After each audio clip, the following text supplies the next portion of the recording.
அன்பிற்கினிய உறவுகளுக்கு ஆனந்த வணக்கம். அன்பு உறவுகள் ஆனந்தமாக அனைவரும் வாழ்க. அன்பு சொந்தங்களே, இன்னைக்கு நம்ம பார்க்க போகிறது நல்ல நேரம் குறித்து.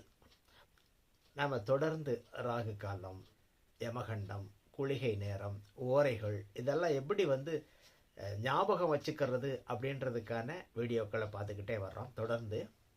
அந்த வகையில் இன்றைக்கி நல்ல நேரத்தை எப்படி ஞாபகம் வச்சுக்கிறோம். எதையுமே மனப்பாடம் பண்ணி ஞாபகம் வச்சுக்கிறதுன்றது வேற. அதே நேரத்தில் ஒரு லாஜிக்கோடு பொருத்தி ஞாபகம் வச்சுக்கிட்டோம்னா என்றைக்குமே நமக்கு மனசில் இருந்து அது மறையாது. இப்போ நல்ல நேரம் எப்போ அப்படின்றதெல்லாம் நமக்கு மனசுக்குள்ளே எப்பவும் இருக்கணும். ஏன்னா சுபகாரியங்கள் செய்கிறதுக்கு மட்டுமில்ல, எந்த ஒரு நல்ல செயல்கள் செய்கிறதுக்கும் இந்த நேரம் எப்படி இருக்குது அப்படின்றத நம்ம தெரிஞ்சுக்கிடணும் இல்லையா. இப்போ நல்ல நேரமாக இது அப்படின்னு தெரிஞ்சுக்கிடணும் இல்லையா. அப்போ தெரிஞ்சுக்கிடணும் அப்படின்னா உடனே காலண்டரையோ இல்லை மொபைல்லையோ இது நல்ல நேரமாக கெட்ட நேரமானு தட்டிக்கிட்டு இருக்கக்கூடாது. உடனே காலண்டரை போய் பார்ப்போம், இது என்ன நேரம்னு பாரு, நல்ல நேரமாக இல்லை பஞ்சாங்கத்தை பார்க்கணும். அது எதுக்கு? நாம் மனசுக்குள்ளே எளிமையாக பதிவு பண்ணி வச்சிட்டோம் அப்படின்னா நல்லது தானே. அந்த வகையிலே மனப்பாடம் செய்யாமல் எளிமையாக ஒரு லாஜிக்கோடு பொருத்தி நாம் பதிஞ்சு வச்சுக்கிறதுக்கான முயற்சியாகத்தான் அந்த வீடியோ நம்ம போட்டுக்கிட்டு வரோம். அந்த வகையில் நல்ல நேரத்தை நாம் இன்னைக்கு பார்ப்போம். நல்ல நேரத்தை பற்றி யாருக்கும் சொல்ல வேண்டியதில்லை. எல்லாருக்கும் எல்லா நேரமும் நல்ல நேரமாக இருக்கணுன்றது தான் நம்மளோட ஆசை. இப்போ நம்ம செய்யக்கூடிய செயல்கள் நல்ல நேரத்தில் செஞ்சுட்டா அது நல்ல விளைவுகளை தரும் இல்லையா. இப்போ நல்ல நேரம் அப்படின்றது அந்த சுபமான நேரம், சுப கிரகங்களினுடைய ஆதிக்கம் இருக்கக்கூடிய அந்த நேரம் நல்ல நேரம்னு சொல்லப்படுது. அப்போ எந்தெந்த நேரமெல்லாம் நல்ல நேரம் அப்படின்னு நாம் இப்போ தெரிஞ்சுக்கிடுவோம். இப்போ வாரத்தில் 7 நாட்கள், முதல் வேலை நாள் அப்படின்னா திங்கட்கிழமை. இப்போ வாரச்சம்பளம் வாங்குறவங்களுக்கெல்லாம் சனிக்கிழமை சம்பள நாள், ஞாயிற்றுக்கிழமை எல்லோருக்குமே ஓய்வு நாள். நான் இப்படி ஆகிப்போச்சு. இப்போ அரசாங்கமோ தனியார் துறைகளோ இல்லை கூலி வேலை செய்கிறவங்களோ வாரச்சம்பளம் வாங்குறவங்களோ எல்லோருக்குமே ஞாயிற்றுக்கிழமை அப்படின்றது ஒரு ஓய்வு நாள் அப்படின்ற மாதிரி பதிவாகி போச்சு. அப்போ ஞாயிற்றுக்கிழமை லீவு நாள். இப்போ வாரத்தின் முதல் வேலை நாள் திங்கட்கிழமை, எல்லோருமே இதை ஒத்துக்கிறோம் இல்லையா. அப்போ திங்கட்கிழமை தான் நல்ல நேரம் தொடங்குது. இதை மைண்டில் பதிஞ்சு வச்சுருங்க. இப்போ ஞாயிற்றுக்கிழமை லீவு நாள், அதை விட்டுருவோம். முதல் வேலை நாள் எப்போ தொடங்குது? திங்கட்கிழமை வேலைக்கு போகணும், படன்னு வேலைக்கு போகணுன்ற பரபரப்பில் நாம் இருப்போம். அப்போ முதல் வேலை நாளில் முதல் முகூர்த்தம் நல்ல நேரம் தொடங்குது. இதை மைண்டில் பதிய வச்சிட்டோம் அப்படின்னா அப்போ திங்கட்கிழமையா இப்போ முதல் முகூர்த்தம் நல்ல நேரமாக இருக்கும் எந்திரிச்ச உடனேயே. அப்போ அந்த முகூர்த்த நேரம் அப்படின்றது 1.5 மணி நேரம் பொதுவாக.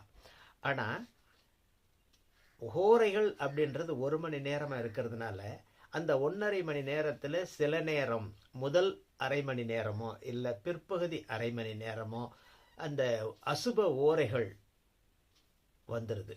அசுப ஓரைகள் சொல்லக்கூடிய செவ்வாய், சனி இது போன்ற அசுப ஓரைகள் வந்துடுது. அப்போ அந்த அசுப ஓரைகளை தவிர்த்து 1.5 மணி நேரத்தில் 1 மணி நேரம் மட்டும், அதாவது சுபகிரகங்களினுடைய ஆதிக்கம் மட்டுமே இருக்கக்கூடிய 1 மணி நேரத்தை மட்டுமே சுபமான நேரம், சுப நேரம், நல்ல நேரம் அப்படின்னு இப்போ ஞானிகள் எல்லாம் குறிப்பிடுறாங்க. அந்த வகையிலே நல்ல நேரம் அப்படின்றது 1 மணி நேரம். ஹோரைகளை பொறுத்து ஓரை 1 மணி நேரம் தானே, அதே போல் நல்ல நேரம்ன்றதும் 1 மணி நேரம் தான் அப்படின்றத முதல்ல மனசில் வச்சுக்கிடுங்க. ஏன்னா திருமண பத்திரிகைகள் எல்லாம் 1.5 மணி நேரம் முகூர்த்த நேரம்னு பொறிக்கப்பட்டிருக்கும்.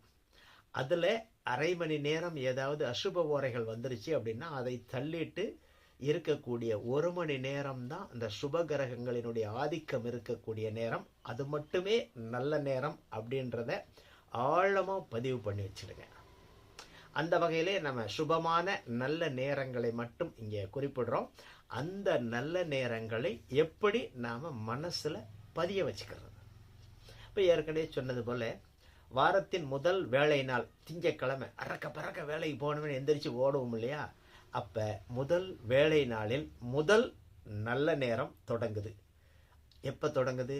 6:15 7:15 வரைக்கும், 6:15 முதல் 7:15 வரை. இப்போ முதல்ல 6:15 to 7:15 முதல் நாள் தொடங்குது, வேலை நாள் திங்கட்கிழமை. இதை பதிய வச்சிட்டோம் அப்படின்னா மற்றதெல்லாம் ஈஸி. சரி, அப்போ இரண்டாம் வேலை நாள் செவ்வாய்க்கிழமை. செவ்வாய்க்கிழமை இரண்டாவது நல்ல நேர முகூர்த்தம் தொடங்குது. எப்போ? 7:45 8:45. ஒரு முகூர்த்த நேரத்துக்கு, அதாவது ஒரு நல்ல நேரத்துக்கும் இன்னொரு நல்ல நேரத்துக்கும் இடைவெளி அரை மணி நேரம் விட்டு தான் தொடங்கும். இதையும் ஞாபகம் வச்சுக்கணும். அப்போ 6:15 திங்கக்கிழமை தொடங்குச்சு அப்படின்னா செவ்வாய்க்கிழமை 7:45 தான் தொடங்கும். 6:15 to 7:15 இல்லையா? அப்போ அரை மணி நேரம் விட்டுட்டு 7:45 to 8:45 செவ்வாய்க்கிழமை தொடங்கும். திங்கக்கிழமை முதல் வேலை நாள் முதல் முகூர்த்தம் தொடங்குது 6:15 to 7:15. செவ்வாய்க்கிழமை இரண்டாம் நாள் இரண்டாம் முகூர்த்தம் தொடங்குது 7:45 to 8:45. இது மைண்டில் பதிஞ்சிருச்சு இல்லையா? அடுத்து இதே 7:45 to 8:45 தான் சனி ஞாயிறும். இப்போ சனிக்கிழமை ஞாயிற்றுக்கிழமை ஏன் 7:45 to 8:45 இருக்கு? இதையும் அப்படியே பதிஞ்சு வச்சுக்கிடுங்க. சனி ஞாயிறு லீவு நாள். சனி ஞாயிறு லீவு நாள். அந்த லீவு நாளும் செவ்வாய்க்கிழமை மாதிரியே 7:45 to 8:45 தான். ஏன்னா லீவு நாளில் நம்ம லேட்டாக தானே எந்திரிப்போம். அப்போ 6 மணிக்கு திங்கக்கிழமை 5 மணிக்கே எந்திரிச்சு வேலைக்காக ஓடுவோம். இதே சனி ஞாயிறு லீவு நாள் அப்படின்னா ஒரு 7 மணி 8 மணிக்கு தானே எந்திரிப்போம். அப்போ லேட்டாக தானே வரும்.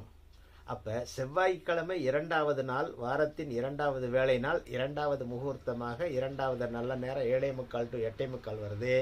அதே போல் லீவு நாளான சனி ஞாயிறும் 7:45 8:45 தான் வருது. இப்போ ஞாபகம் இருக்கா? செவ்வாய் சனி ஞாயிறு இந்த 3 நாட்களும் 7:45 to 8:45.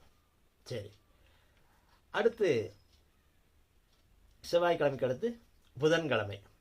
புதன்கிழமை வழக்கம் போல் 8:45 அப்புறம் உள்ள அரை மணி நேரம் விட்டுட்டு 9:15 to 10:15. ஏன்னா அரை மணி நேரம் தள்ளுபடின்னு வச்சுக்கிடுங்க. அப்போ செவ்வாய்க்கிழமை 7:45 to 8:45, புதன்கிழமை 9:15 to 10:15. சரி, அடுத்து வியாழக்கிழமை அதே 10:15 அரை மணி நேரம் தள்ளி 10:45 to 11:45. அப்போ வியாழக்கிழமை 10:45 to 11:45. அப்போ 11:45னா 12 மணியோட அந்த பகல் பொழுது, அதாவது ஏறு பொழுது அப்படின்னு சொல்லக்கூடிய அந்த ஏறு பொழுதில் தானே நாம் சூரியன் மேலே ஏறிக்கிட்டு இருக்கிற நேரத்தில் தானே நல்ல காரியங்கள் செய்வோம். அதுதானே நல்ல நேரம். அப்போ ஏறு பொழுது 12 மணியோட முடிஞ்சு போகுது வியாழக்கிழமையோட. வியாழக்கிழமை 10:45 to 11:45 ஏறு பொழுதில் காலை கடைசி முகூர்த்தம் முடிஞ்சு போச்சு. அப்படி ஞாபகம் வச்சுக்கிடுங்க. சரி, ரைட்டு. திங்கக்கிழமை தொடங்குச்சு, செவ்வாய்க்கிழமை 2வது முகூர்த்தம், புதன்கிழமை 3வது முகூர்த்தம், வியாழக்கிழமை 4வது முகூர்த்தம். அதாவது திங்கக்கிழமை 6:15 to 7:15, செவ்வாய்க்கிழமை 7:45 to 8:45, புதன்கிழமை 9:15 to 10:15, வியாழக்கிழமை 10:45 to 11:45. முடிஞ்சிருச்சா? தொடர்ந்து அப்படியே வந்துட்டு இருக்கா. திங்கள் செவ்வாய் புதன் வியாழன் 4 நாள். செவ்வாய்க்கிழமை 2வது முகூர்த்தம் வந்தது மாதிரியாவும் சனி ஞாயிறு லீவு நாள் லேட்டாக தான் வரும், 2வது முகூர்த்தமாக தான் வரும், 7:45 to 8:45. இப்போ செவ்வாய் சனி ஞாயிறு 3 நாளும் 7:45 to 8:45 2வது முகூர்த்தம் லேட்டாக வருது. அப்போ இது ஈஸியாக மனசில் பதிஞ்சிருச்சா? சரி, அடுத்து வெள்ளிக்கிழமை என்னையா சொல்கிற? வெள்ளிக்கிழமையும் புதன்கிழமையும் நல்ல நாள். புதன் கிடைச்சாலும் பொண்ணு கிடைக்காதுன்னு சொல்கிறாங்க. வெள்ளிக்கிழமை ஆலயங்கள் கோயில்களுக்கெல்லாம் போகிறோம். அப்போ புதன்கிழமை மாதிரியே தான் வெள்ளிக்கிழமையும் 9:15 to 10:15. எளிமையாக ஞாபகம் வந்துருச்சா? புதனும் வெள்ளியும் 9:15 to 10:15. புதன்கிழமையை புனிதமான நாளாக கொண்டாடுகிறோம். சரி, பொண்ணு கிடைச்சாலும் புதன் கிடைக்காது அப்படின்னு சொல்கிறோம் இல்லையா? அதே போல் வெள்ளிக்கிழமையும் புனித வெள்ளியாக புனித நாளாக எல்லாரும் கொண்டாடுறோம்.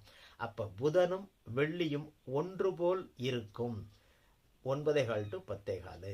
வெள்ளிக்கிழமையும் 9:15 to 10:15. இப்படி ஒரு லாஜிக்கோடு நாம் படித்து தெரிஞ்சு வச்சு மனசில் பதியம் போட்டோம்னா என்றைக்குமே மறக்காது. ஏன்னா மனப்பாடம் பண்ண கஷ்டமாக இருக்கும். இப்போ எளிமையாக ஞாபகம் வந்திருக்கா? திங்கட்கிழமை முதல் முகூர்த்த நாள். அப்போ நாம் எப்படி சீக்கிரம் எந்திரிக்கிறோமோ அதே போல் முதல் முகூர்த்தமாக சீக்கிரமாக வந்துடும் 6:15 to 7:15. இப்போ செவ்வாய்க்கிழமை 2ஆம் நாள். அப்போ 2ஆம் முகூர்த்தம். சனி ஞாயிறு அதுவும் நம்ம லேட்டாக தான் எந்திரிப்போம். அப்போ அதே போல் 7:45 to 8:45 செவ்வாய் சனி ஞாயிறு. இப்போ புதன்கிழமையும் வெள்ளிக்கிழமையும் புனிதமான நாள் ஒன்று போல் வரும். 9:15 to 10:15. வியாழக்கிழமை 10:45 to 11:45. இப்போ இது எளிமையாக நமக்கு ஞாபகம் வருது இல்லையா?